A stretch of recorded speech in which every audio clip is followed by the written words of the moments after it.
स्थूल शरीर तुम नहीं, सूक्ष्म शरीर तुम नहीं, कारण शरीर तुम नहीं। पीछे पीछे चलो, पीछे चलो, पीछे चलो।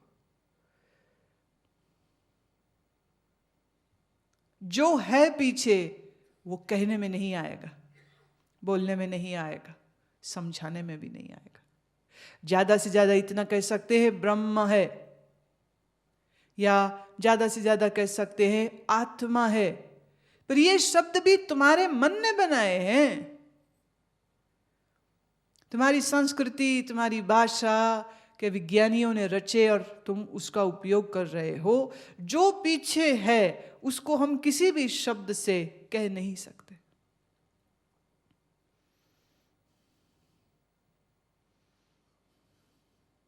इसीलिए बुद्ध ने अपने ही ढंग से कहा, क्या है शून्य। आत्मा, ब्रह्म, बुद्ध ने कहा ये शब्द भी झूठे हैं, क्योंकि यह शब्द भी मात्र सुनकर श्रोताओं ने बगैर ये पूरी प्रोसेस को पूरे किए दोहराना शुरू कर दिया। हम आत्मा हैं, हमारे अंदर एक आत्मा है जो ब्रह्म है, हमारे अंदर एक आत्मा है जो ब्रह्म है। ये मूर्खता और अज्ञानता की सीमा पार करने वाली बात हो गई। मेरे अंदर एक मैं है जो परमात्मा की अंश है। मेरे अंदर एक मैं। You have gone from a normal to abnormal person, schizophrenic. You are seeing yourself into 2-3 frames. Buddha ने कहा ना आत्मा न ब्रह्म, उसने कहा शून्य।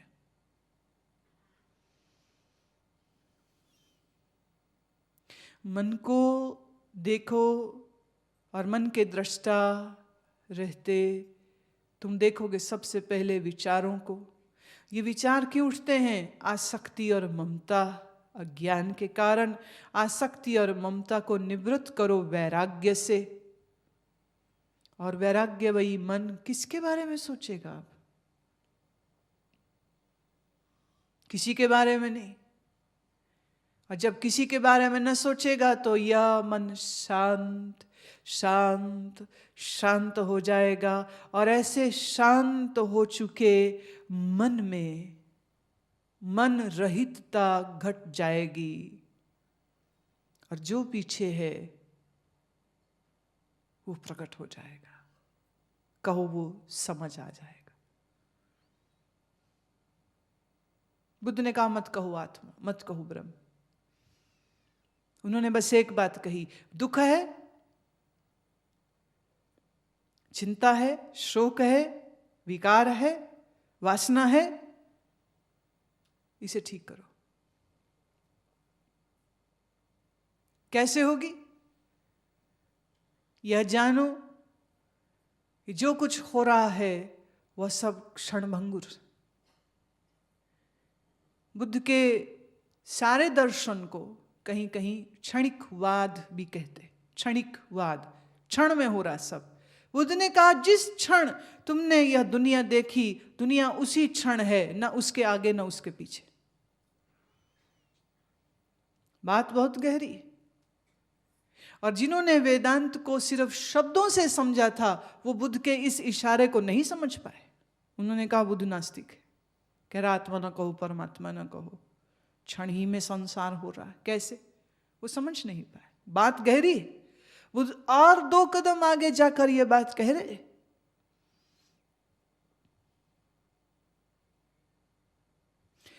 जिस क्षण तुम दृश्य को देख रहे हो वो दृश्य उसी क्षण बना है, ना उससे पहले था ना उसके बाद रहेगा।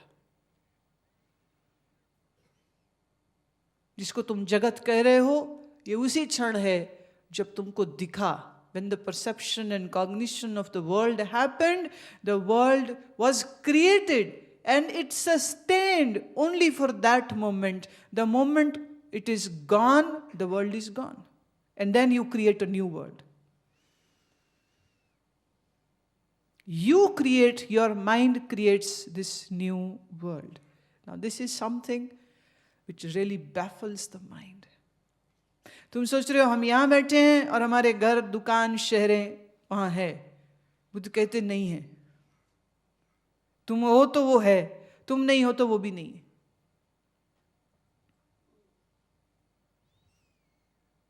बुद्ध अणुओं तक पहुंच गए।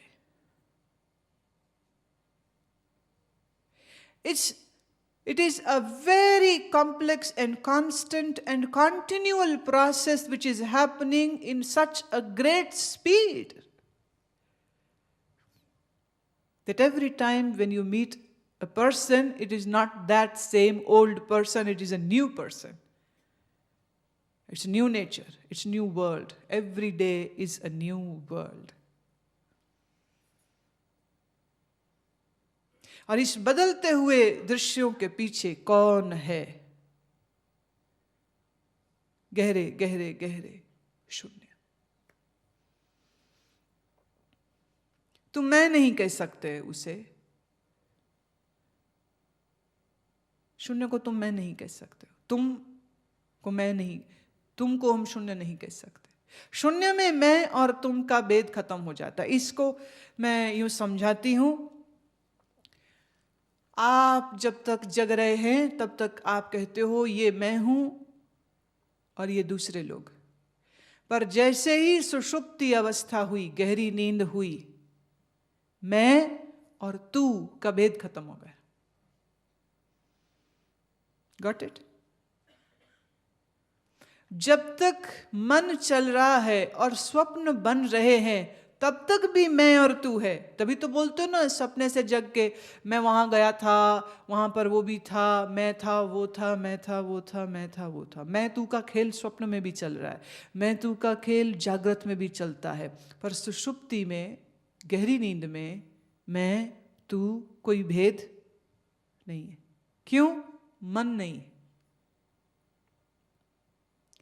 मैं और तू के भेद खड़े किए हैं तुम्हारे मन ने। द्वैत इसी को कहते, दो, two existence, me and you and the world, trinity हो गया।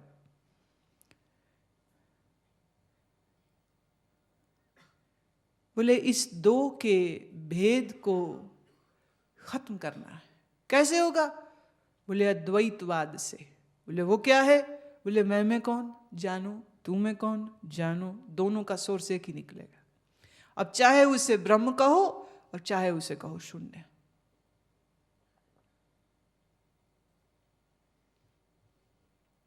शून्य doesn't means a negative thing.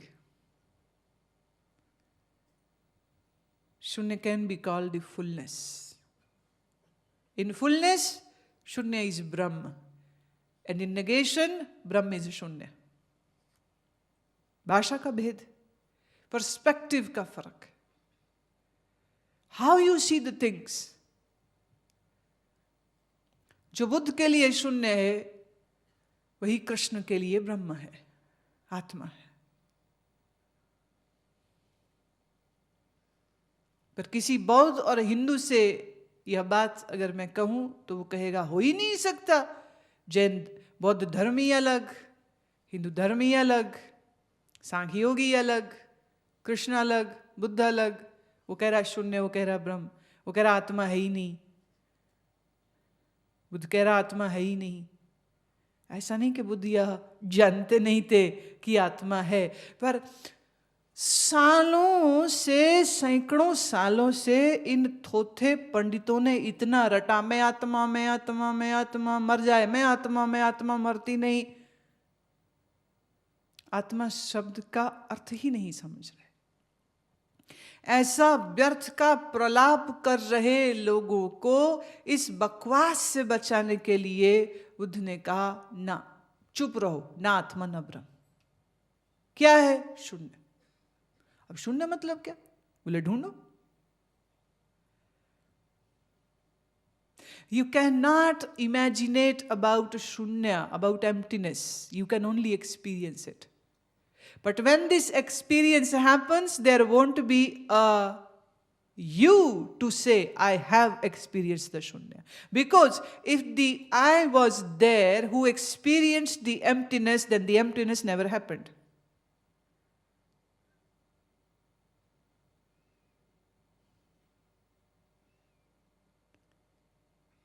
You cannot say I. There is no I. There is no I. Even I is an illusion.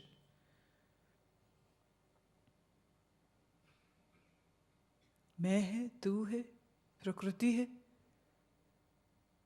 बोले खेल है, अणुओं का खेल है, बन रहे मिट रहे, बन रहे मिट रहे। अव्यक्तादीनी, अव्यक्त है यह भूत, यह शरीर। होने से पहले अव्यक्त थे, फिर अव्यक्त हो जाओगे। अभी मध्य में शरीर दिख रहा है और इसी को तुमने सच मान लिया। ये सत्य नहीं है।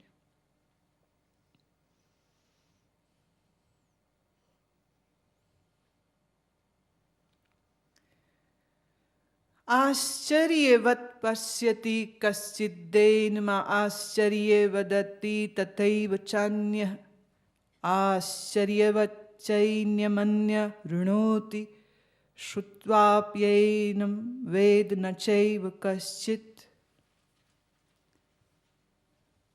आश्चर्यवत्, आश्चर्य, amazed. It is an amazing thing that someone wishes to understand this. कोई महापुरुष ही इस आत्मा को आश्चर्यवश देखता है। कोई देखता, ये भी आश्चर्य। आश्चर्यवत पश्यति, पश्यति का अर्थ होता है देखना। ये भी हैरानी, जब ऐसा माया का खेल हो रहा हो और बुद्धि की आंखों पर अविद्या का पर्दा पड़ा हो, कैसे समझ आए कि आत्मा हूं मैं? कैसे समझ आए कि मैं क्या है, कौन है? कृष्ण कहते आश्चर्यवत पश्यति कश्चिद्देन। यह आश्चर्य ही है कि किसी महापुरुष ने अपने आप को जाना। मां आश्चर्यवत ददति तथैव चान्यः, और उससे बड़ा आश्चर्य है कि उसने इस अनुभव को कहा कि मैं आत्मा हूं। आश्चर्यवत् चैनमन्यः, और यह भी आश्चर्य है कि कोई इस आत्मा के ज्ञान को सुनेगा। ऋणोति अर्थ सुनना, श्रुत्वाप्यैन वेदः, और यह भी आश्चर्य है कि इस ज्ञान को सुनकर इस आत्मा को फिर भी नहीं जानेगा। देखो क्या बढ़िया श्लोक। Krishna knows what he is speaking. As I was experiencing now, whatever I was saying, you were unable to understand what I am saying. Your intellect was baffled. सबके मुंह में ये क्या बोल रहे, ये क्या कह रहे? तुम्हारी छोटी सी बुद्धि के कप में मैं महासागर को उंडेलना चाह रही हूं और तुम्हारी बुद्धि उसे संभाल ही नहीं पाती है। देखिए क्या कितना बढ़िया रिलेशन श्री कृष्ण के बोलने और जो विषय अभी चल रहा था, जो अभी तक मैं बोल रही थी, उन दोनों की इंटरकनेक्टिविटी देखो क्या बढ़िया हुई है। आश्चर्यवत पश्यति कश्चिद्देन, आश्चर्य है कि किसी महापुरुष ने यह जाना कि मैं कौन हूं, और फिर उससे बड़ा आश्चर्य कि वो बोला। Is it possible to speak? कि जब अनुभव हुआ तहां बुद्धि नहीं थी, और बोलना बुद्धि से होता है। When that realization happens, the mind isn't there. The mind is gone. That's the condition. The mind has to go. Mind goes and realization happens. Now, आश्चर्य है ना, तुम्हारे पास गीता है, उपनिषद है, तुम समझ रहे हो, पर जिसने इसको जाना था पहले बार, क्या आश्चर्य है, उसने कैसे जाना होगा? सोच के देखो। उपनिषद नहीं, ग्रंथ नहीं, संतों की वाणी नहीं, कबीर नहीं, गुरु वाणी नहीं, कुछ नहीं। ऐसे में इंसान की बुद्धि क्या करेगी? शरीर दिखता है, संसार दिखता है, खाएगी, पिएगी, सोएगी, सेक्स बच्चे पैदा करेगी, खाना पीना सोना, खाना पीना सोना, खाना पीना सोना, यही तो होगा फिर और क्या होगा। पर क्या आश्चर्य है,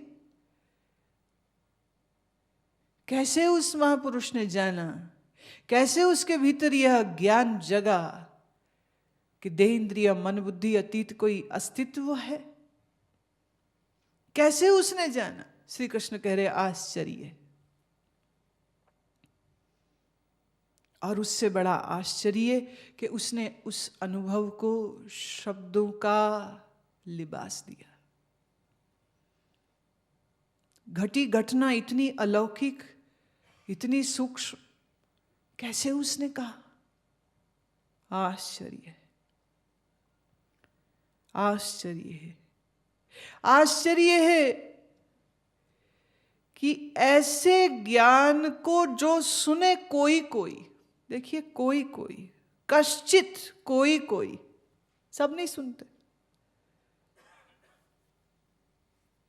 सबको इच्छा ही नहीं। आज हम अनाउंस कर दें कि हमारा जो व्यक्ति दर्शन करेगा उसकी लॉटरी खुल जाएगी, उसको नौकरी मिल जाएगी, उसको छोकरी मिल जाएगी। कितनी भीड़ लगे यहां। एक अनाउंसमेंट हम कर दें टीवी नेटवर्क के थ्रू कि जो हमारा दर्शन प्राप्त करेगा उसका कैंसर दूर हो जाएगा, उसका एड्स ठीक हो जाएगा, उसके रोग दूर हो जाएंगे, कंगाली चली जाएगी। कितनी भीड़ जमा हो। तुम देख ही रही हो, कोई भीड़ नहीं। हम टीवी नेटवर्क से पिछले 5 साल से रोज कह रहे हैं आओ आत्मज्ञान कराते हैं। वो कह रहे ठीक है, हम अपने घर में बहुत अच्छे, सुबह सुन लेते, थोड़ा बहुत बहुत होता है, इतना किसको जरूरत है आत्मज्ञान की। Sometimes I really wonder I am absolutely misfit person in this society. No one wants this आत्मज्ञान। जितने ये तुम लोग बैठे भी हो, तुम में से आधे तो वो लोग हो जिन्हें आश्रम आना अच्छा लगता है, काम नहीं करना पड़ता ना।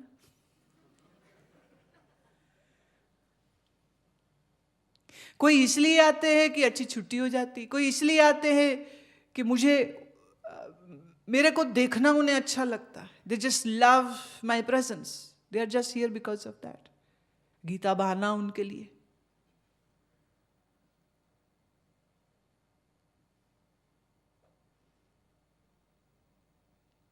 गीता को समझ लूं, कई इसी ख्याल से आए। उन्हें भी आत्मज्ञान नहीं चाहिए, सिर्फ ज्ञान चाहिए, नॉलेज, इंफॉर्मेशन।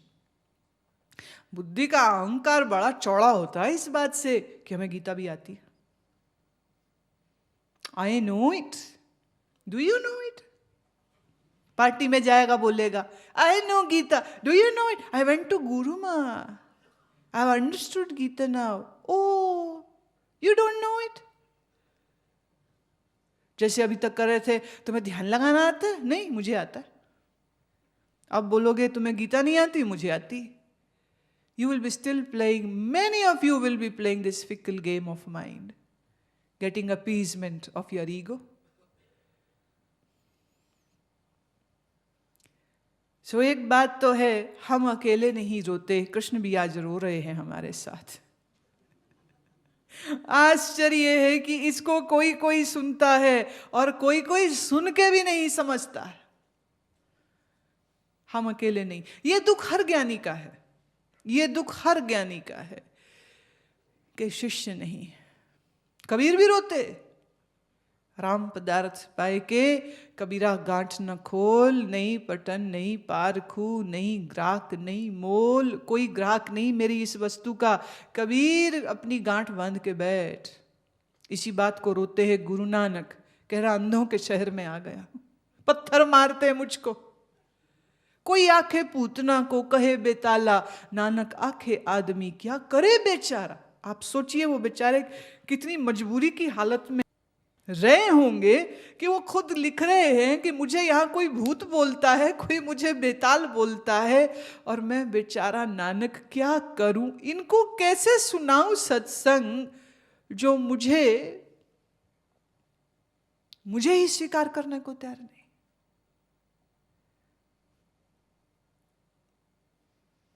ज्ञान किसी को नहीं चाहिए।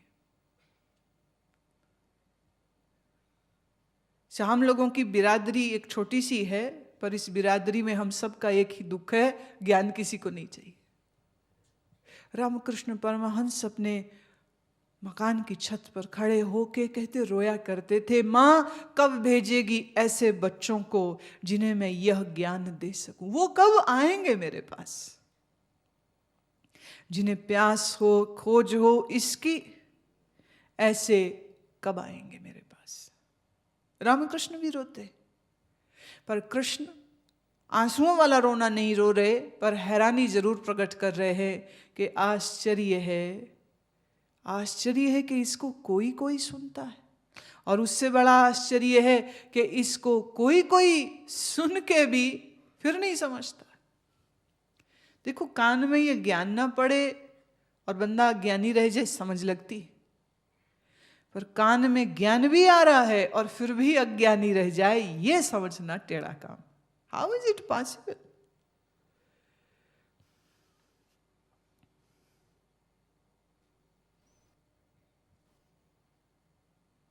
मुझे याद है एक बार अमृतसर में मैं किसी के घर में सत्संग कर रही थी, और मौज की बात है, उस दिन कोई, जैसे आज 2 घंटे हो चुके हैं ऐसे ही वहाँ भी 2 घंटे हो गए थे। खूब गा रहे थे, खूब सब नाच रहे थे, खूब ज्ञान चला।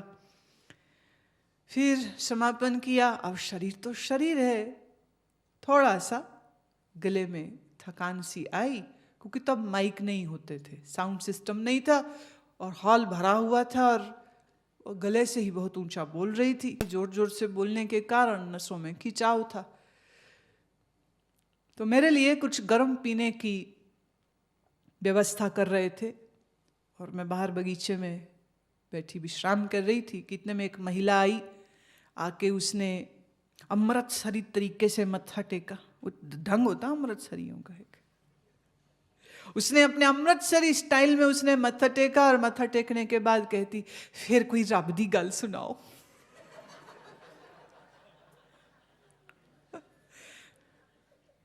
फिर कोई रब दी गल सुनाओ ना। जो 2 घंटे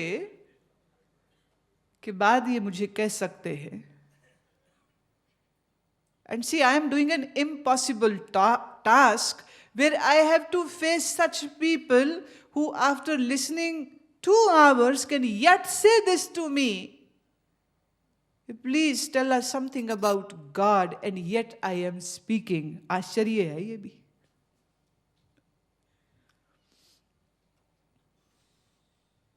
ये भी एक आश्चर्य।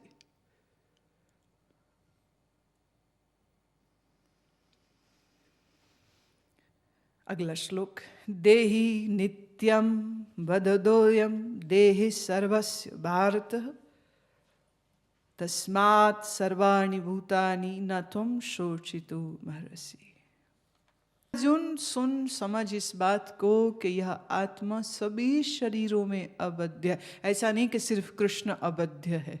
अबद्ध माने जिसको मारा नहीं जा सकता।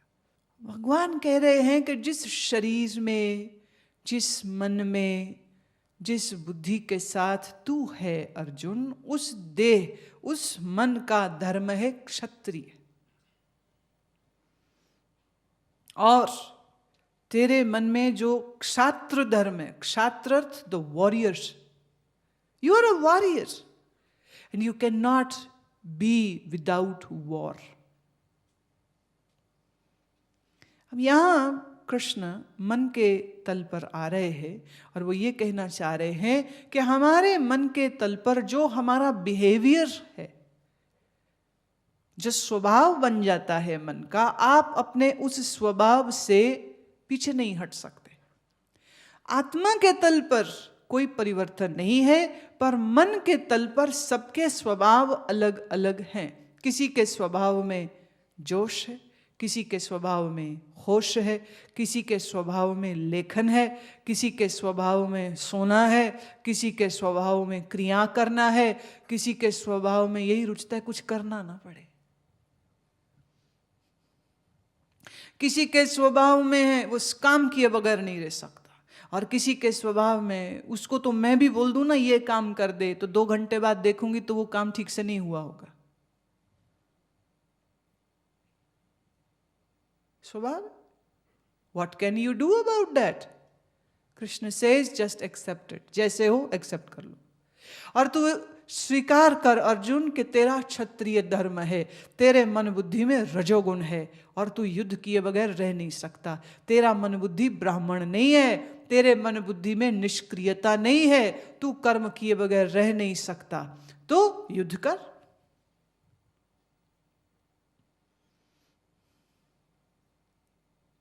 जिसके स्वभाव में, मैं इसमें थोड़ी सी एक बात और जोड़ना चाहती हूँ, जो हमारे स्वभाव होते हैं वह कंडीशनल है। परिवार, अपब्रिंगिंग, इस सब का फर्क आता है। कैसे खाना चाहिए, कैसे उठना चाहिए, कैसे बात करनी चाहिए, ये जो ढंग है वो आपके स्वभाव में अचानक से नहीं आ गए। वो पहले दिन से जो माँ की गोद में खेले हैं, जिस घर में, जिस परिवार में रहे हैं, उनके द्वारा की गई उन क्रियाओं को जाने अनजाने तुम्हारे मन ने स्वीकार कर लिया है, और तुमको वो ठीक लगता है। जैसे मांस खाने वाले के घर में अगर तुम्हारी पैदाइश हो जाए और सब खा रहे हों, और तुम्हारी माँ ने भी तुमको पहली जो भोजन का ग्रास है वो मांस का दिया होता, तो तुम्हें मांस कभी बुरा नहीं लगता।